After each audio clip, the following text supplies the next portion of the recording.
मेरा नाम रणविजय है। उस रात जब मैं खेड़ा गांव पहुंचा तो गांव में अजीब सा सन्नाटा था। चारों तरफ अंधेरा ही अंधेरा था, मानो गांव पूरी तरह से खाली पड़ा हो। घर पहुंचते ही मुझे एक बूढ़ी औरत दिखी जो हाथों में लालटेन लिए मेरा इंतजार कर रही थी। जी नमस्ते, आप ही कमला देवी हैं? जी साहब, सालों से मैं ही इस घर की देखभाल करती आई हूँ। जी मेरी कजिन वर्तिका ने आपके बारे में बताया था मुझे। फिर ये नहीं बताया कि इस गांव में आना ठीक नहीं है। जी क्यों आए हो साहब यहाँ? आपके परिवार के कारण ये गांव वैसे भी बर्बाद हो चुका है। जो रह गया है उसे बर्बाद मत करो। अरे पर ये रही घर की चाबी। उम्मीद करूंगी आप जल्द से जल्द यहाँ से चले जाएंगे। इतना कहकर कमला देवी वहां से चली गई और मैं वहां खड़ा उन्हें एक टक देखता रहा। और कुछ ही देर बाद मैं घर के अंदर चला गया। मैं खेड़ा गांव पहली बार आया था। हालांकि मेरी कजिन, मेरे ताऊ जी की बेटी वर्तिका मुझे कई बार यहाँ बुलाती थी, पर पापा के मना करने के कारण मैं यहाँ कभी नहीं आ पाया था। उस रात मैं अपने कमरे में बैठकर डायरी लिख रहा था। आज शाम जब मैं खेड़ा गांव पहुंचा तो सब कुछ वाकई अजीब था, जैसा वर्तिका बताया करती थी। काश मैं यहाँ पहले आया होता तो वर्तिका की कुछ मदद कर पाता और वो ऐसे अचानक गांव से लापता नहीं हुई होती। पर इन सबसे ज्यादा मुझे परेशान कमला देवी की बातों ने किया। न जाने वो ऐसा क्यों कह रही थी कि मुझे इस गांव में नहीं आना चाहिए था।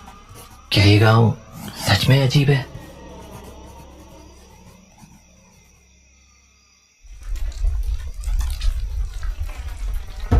हाँ, ये कैसी आवाज है?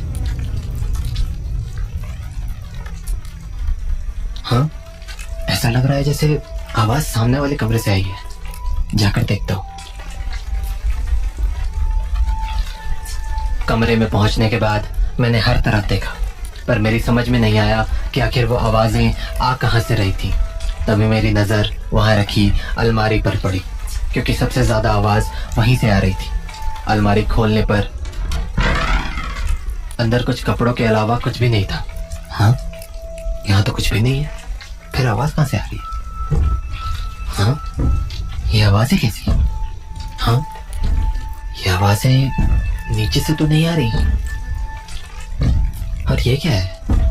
देखकर तो चटकनी जैसे लग रही है। कहीं यहाँ से बेसमेंट का रास्ता तो नहीं है? हो सकता है, और शायद आवाज बेसमेंट से ही आ रही हो। न जाने नीचे क्या होगा। एक काम करता हूँ, सुबह देखता हूँ। अभी रात में वैसे भी ठीक से कुछ समझ नहीं आएगा।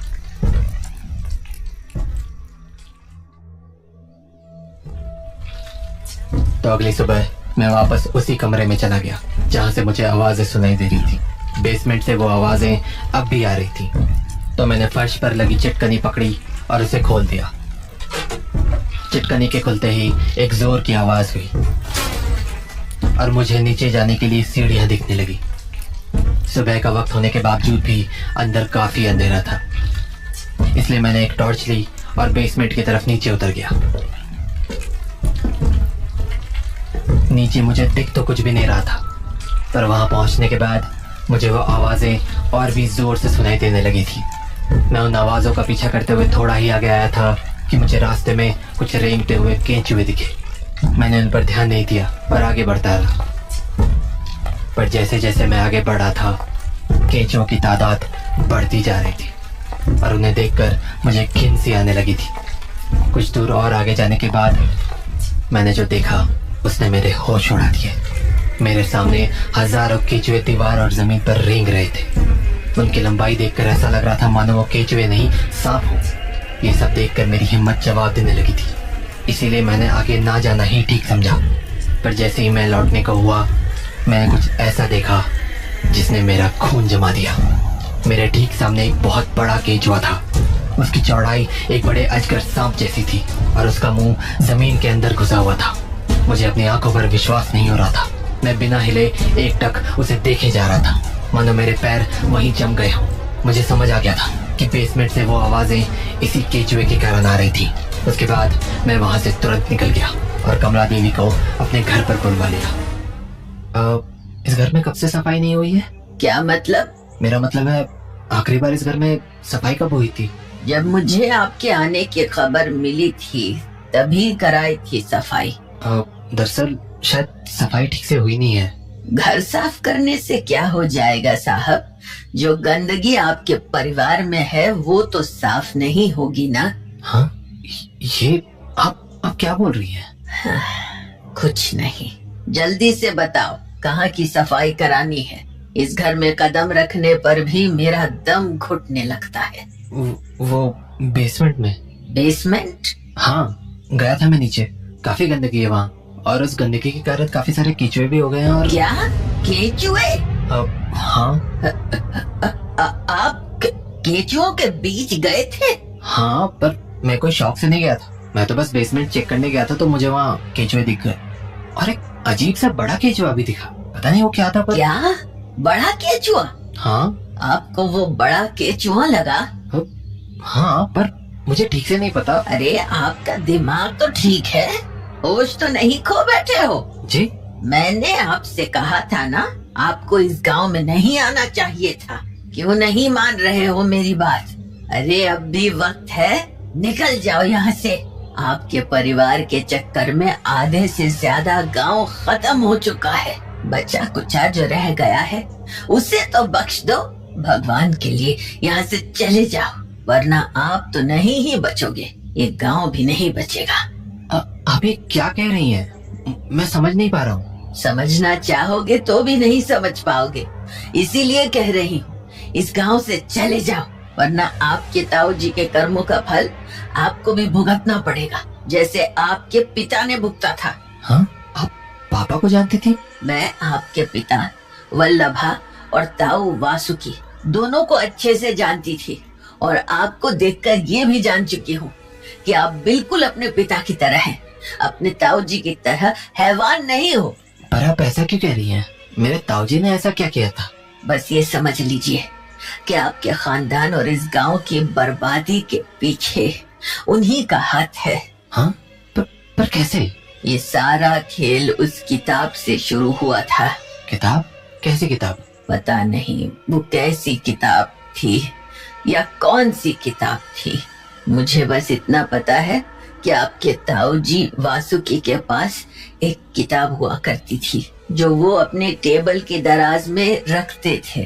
पर एक दिन आपके पापा ने वो किताब चुरा ली और उसे इस गांव से कहीं दूर फेंकने जाने लगे। पर ये बात वासुकी को पता चल गई। उसने लड़ झगड़ कर वो किताब आपके पापा से छीन ली और गांव छोड़कर चला गया। बस उसी के बाद से इस गांव को मानो श्राप मिल गया हो।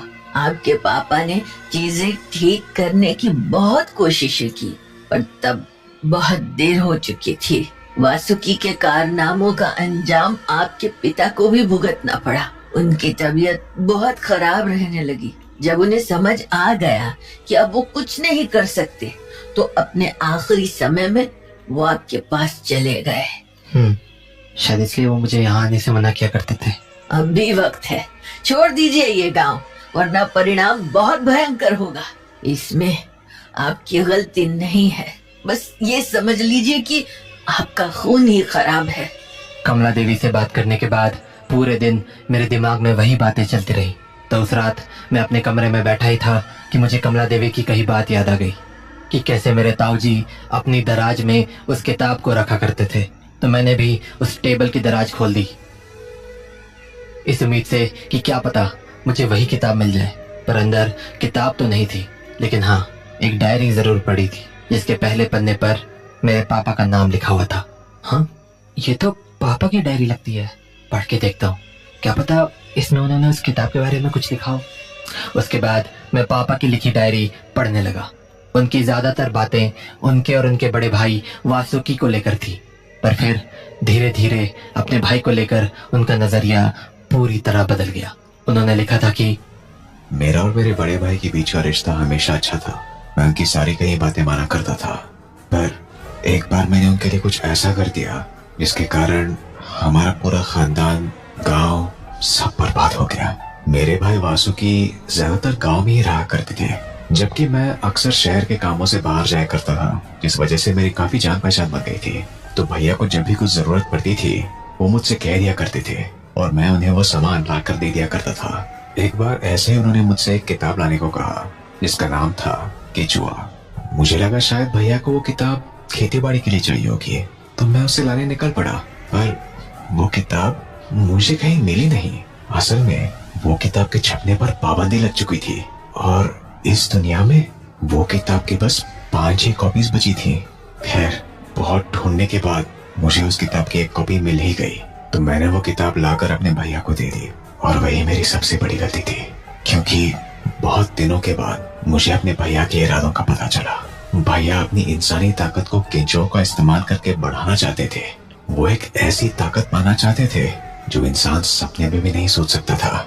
वो अपनी इंसानियत को छोड़कर खुद को कुछ और बनाना चाहते थे, और इन सब में सबसे ज्यादा मदद उन्हें उनकी वो किताब कर रही थी। इसलिए मैंने उनकी किताब चुरा ली और गांव के बाहर दूर फेंक कर आने का मन बना लिया। पर उन्हें इस बारे में पता चल गया। हमारे बीच एक झड़प हुई, जिसके बाद वो किताब और अपने कुछ साथियों को लेकर गांव छोड़कर हमेशा के लिए एक शहर चले गए जिसका नाम खांडव नगरी है। और वही शहर हमारे खानदान और हमारे गांव का काल बन गया। उनके जाने के कुछ ही दिन बाद हमें खांडव नगरी से ऐसे कहानियां सुनने को मिली जो इंसान अपने सपने में भी नहीं सोच सकता। देखते ही देखते वो खबरें सच बनकर हमारे गांव को खोखला करने लगी। और फिर मुझे अपने घर के बेसमेंट से ऐसी आवाजें आने लगी मानो कोई कीचड़ में रेंग रहा हो। मैंने गांव को बचाने की बहुत कोशिश की, पर न जाने क्यों खांडव नगरी के हादसों के बाद से मेरी तबीयत बेहद खराब रहने लगी। और देखते ही देखते मेरी हालत इतनी ज्यादा बुरी हो गई कि अब मुझे अंदाजा हो गया है कि मैं अब नहीं बचूंगा। इसलिए अब मैं ये गांव छोड़कर अपने बेटे के पास जा रहा हूँ। मैं यही कोशिश करूंगा कि जो मैंने झेला वो मेरे बेटे को ना झेलना पड़े। मतलब वर्तिका सही कह रही थी। इस गांव में सचमुच और इसलिए पापा मुझे यहाँ आने से रोक रहे थे, और इसलिए कमला देवी भी मुझे यहाँ से चले जाने को कह रही है। मुझे कमला देवी से बात करनी पड़ेगी।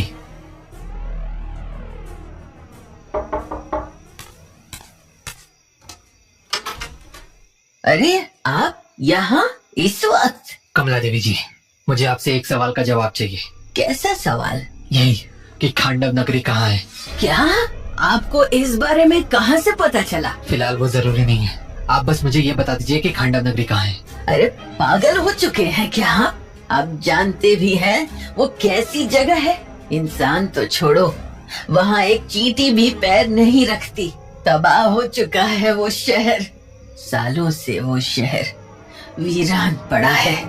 भगवान के लिए वहाँ मत जाओ, वरना अंजाम इतना बुरा होगा कि आप सोच भी नहीं सकते। मैं आपकी बात समझ रहा हूँ कमला देवी जी, पर आपने ही बोला था ना कि ये सब मेरे परिवार के कारण हुआ है। तो बस मेरे पास एक यही मौका है इस चीज को ठीक करने का। आप जिस किताब की बात कर रही थी, मुझे भरोसा है कि वो किताब वहीं मिलेगी, और एक बार मैंने वो किताब खत्म कर दी, उसके बाद सब कुछ ठीक हो जाएगा। चीजें दोबारा ठीक हो जाएंगी। चीजें इतनी आसानी से खत्म नहीं होंगी रणविजय बाबू। क्या मतलब? आपके पास कोई और रास्ता है? रास्ता तो है, पर पता नहीं उससे भी ये सब खत्म होगा या नहीं। लेकिन शायद ये समस्या दब जरूर जाए। पर रास्ता क्या है? अगर इस गांव की जमीन पर आपके खानदान का कोई भी अंश मौजूद नहीं होगा तो शायद इस समस्या को दबाया जा सकता है। इसका मतलब कि आपको ये गांव छोड़ना ही होगा। ये सब कुछ आपके ताऊजी से ही शुरू हुआ है, जिसका असर आपके पापा पर पड़ा, फिर आपके ताऊजी की बेटी वर्तिका पर, और अब आप वापस वही जाना चाहते हैं जहां से इस गांव की तबाही की शुरुआत हुई। मेरी बात मानिए, खांडव नगरी में अब कुछ नहीं बचा है। मत जाइए वहाँ। मुझे वहाँ जाना ही होगा कमला देवी जी। मुझे भरोसा है कि मैं ये सब ठीक कर सकता हूँ। एक बार वो किताब मेरे हाथ लग गई तो उसे मैं वहीं जलाकर खत्म कर दूंगा। और अगर तब भी चीजें ठीक नहीं हुई तो क्या आप दूसरा रास्ता चुनोगे? हाँ, मैं आपको वादा करता हूँ, अगर मेरे किताब जलाने से कुछ भी नहीं हुआ तो मैं दूसरा रास्ता जरूर अपनाऊंगा। ठीक है, उम्मीद करूंगी आप सफल हों। खांडव नगरी का नक्शा मेरे पास है, मैं देती हूँ आपको। उसके बाद मैं कमला देवी से वो नक्शा लेकर खांडव नगरी चला गया। जैसा कमला देवी ने बताया था, खांडव नगरी वैसी ही थी।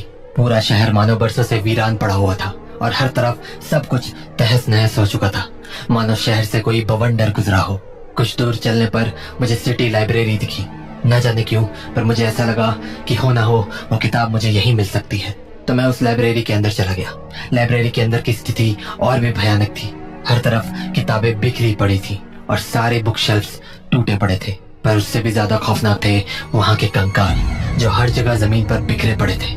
कुछ कंकाल दीवार से झूल रहे थे तो कुछ सीलिंग से। इतना सब कुछ देखकर मैं इतना ज्यादा घबरा गया कि मेरे हाथ पांव सब कांपने लगे। पर फिर भी मैं आगे बढ़ता रहा।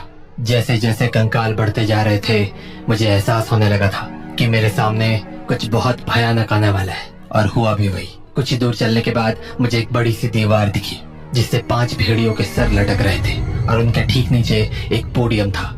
जब मैंने उस पोडियम को गौर से देखा तो उसके ऊपर एक किताब रखी थी। मैं भागकर उस पोडियम के पास चला गया और उस किताब को देखने लगा। उस किताब में अजीबोगरीब केचुए बने हुए थे। उसे देखकर मुझे समझ आ गया कि हो ना हो यह वही किताब है। किताब का नाम पढ़ने के लिए जब मैंने उसे बंद किया तो उसके कवर पेज पर केचुआ लिखा था। मैं उस किताब को देखकर काफी खुश हो रहा था, पर तभी आसपास की सारी चीजें हिलने सी लगी, मानो कोई भूकंप आया हो।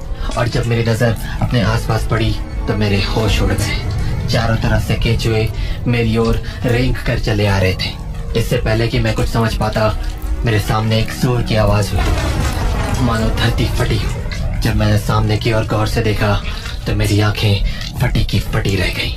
मेरे सामने एक विशाल केचुआ खड़ा था, पर यह तो बस शुरुआत थी।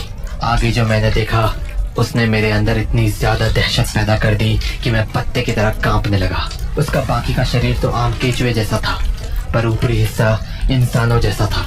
और तो और उसका एक चेहरा भी था। वो चेहरा किसी और का नहीं बल्कि मेरे ताऊजी का था। ताऊजी, मेरे बच्चे, स्वागत है तुम्हारा मेरी दुनिया में। स्वागत है।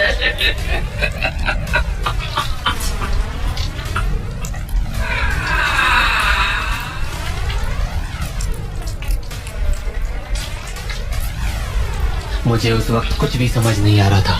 मेरे दिमाग ने पूरी तरह से काम करना बंद कर दिया था। पर शायद कहीं ना कहीं मुझे याद था कि मुझे इस किताब को तबाह करना है। तो बस मैंने उस किताब में आग लगा दी। जैसे ही वो किताब जलना शुरू हुई, हर तरफ से एक अजीब सी चीख सुनाई देने लगी और फिर एक झटके में सब कुछ शांत हो गया और ताऊजी के साथ वो सारे केचुए जमीन के अंदर चले गए। मुझे ठीक से तो नहीं पता कि उस वक्त हुआ क्या था, और उसका कुछ न कुछ रिश्ता इस किताब के जलने से जरूर था। उसके बाद जब मैं वापस खेड़ा गांव लौटा तो मेरे मन में थोड़ी खुशी और सुकून भी था। पर जैसे ही मैंने ये सारी बातें अपनी डायरी में लिखकर उसे बंद किया, मुझे सामने वाले कमरे से दोबारा वैसी ही आवाजें आने लगी, जिसे सुनकर मैं ये समझ गया कि इस गांव में ये खतरनाक केचुए अभी भी खत्म नहीं हुए। और मुझे अपने पापा की डायरी में लिखी बात याद आ गई। उन्होंने लिखा था कि इस दुनिया में उस किताब की बस 5-6 कॉपीज बची है और मैंने उनमें से बस एक ही कॉपी चलाई थी, यानी 4 कॉपीज अभी भी बाकी थी। पर मुझे कमला देवी की बात भी याद थी। अगर इस गांव की जमीन पर आपके खानदान का कोई भी अंश मौजूद नहीं होगा तो शायद इस समस्या को दबाया जा सकता है। तो बस उसके बाद मैंने वो गांव हमेशा के लिए छोड़ दिया। पर मैं आज भी उन 4 किताबों की तलाश में हूँ, जिससे मैं इन खतरनाक केचुओं को हमेशा हमेशा के लिए खत्म कर सकूं।